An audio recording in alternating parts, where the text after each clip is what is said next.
Pagbasa mula sa sulat ni Apostol San Juan.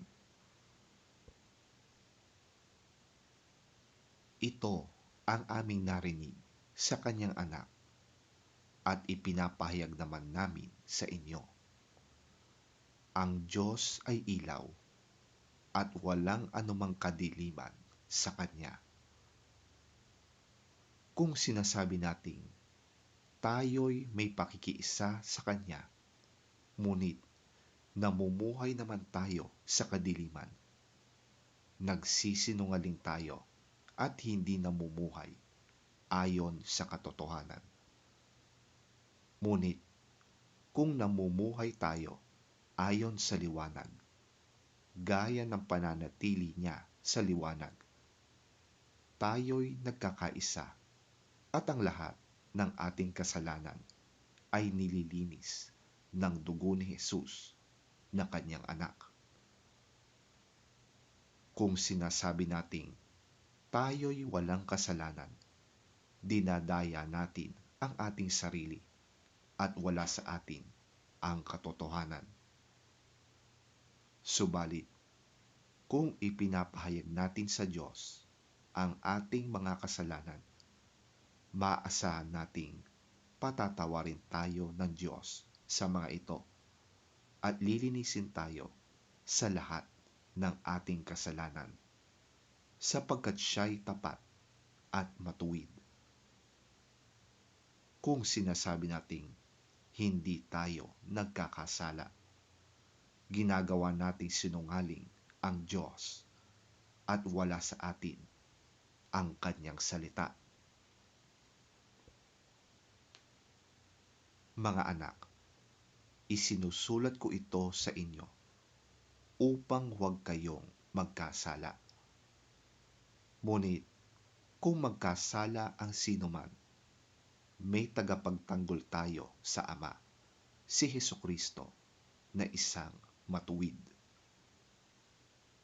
Si Kristo ang handog sa ikapagpapatawad ng mga kasalanan, hindi lamang ang ating mga kasalanan, kundi maging ang kasalanan ng lahat ng tao.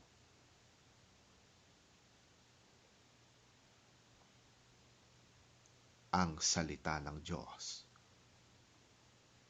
Salamat sa Diyos.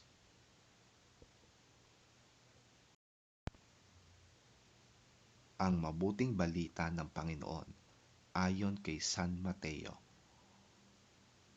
Papuri sa iyo, Panginoon.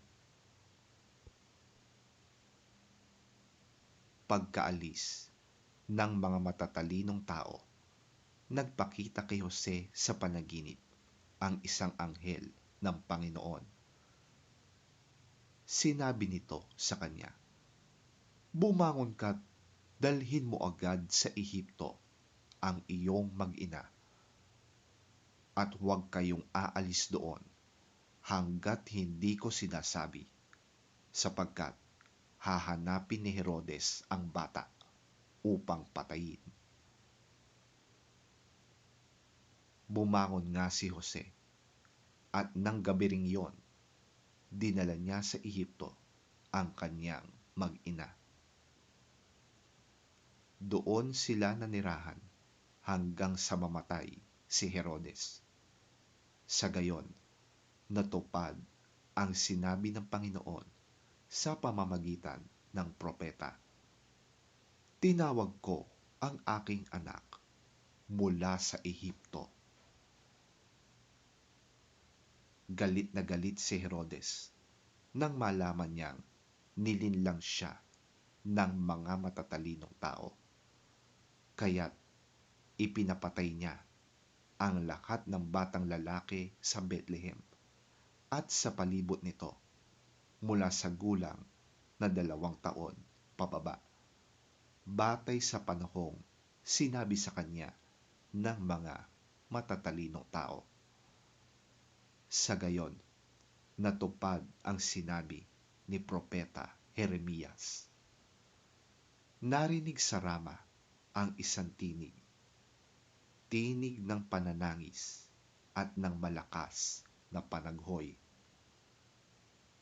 Tinatangisan ni Raquel ang kanyang mga anak. Ayaw niyang paaliw sapagkat patay na sila.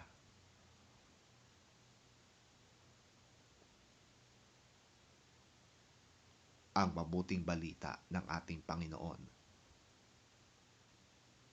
Pinupuri ka namin, Panginoong Hesukristo.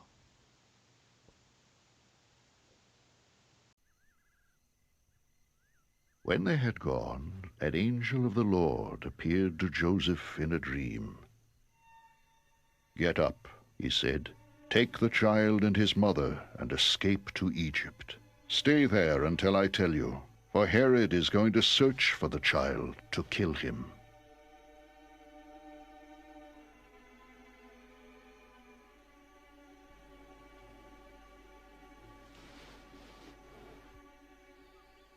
So he got up, took the child and his mother during the night, and left for Egypt, where he stayed until the death of Herod. And so was fulfilled what the Lord had said through the prophet, "Out of Egypt I called my son."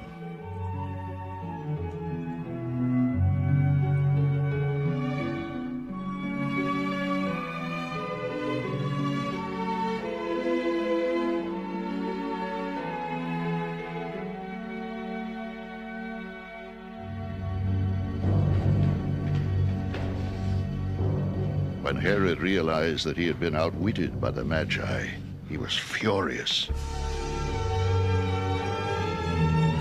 And he gave orders to kill all the boys in Bethlehem and its vicinity who were 2 years old and under, in accordance with the time he had learned from the Magi.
And what was said through the prophet Jeremiah was fulfilled.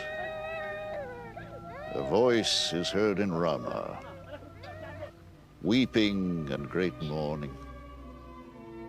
Rachel weeping for her children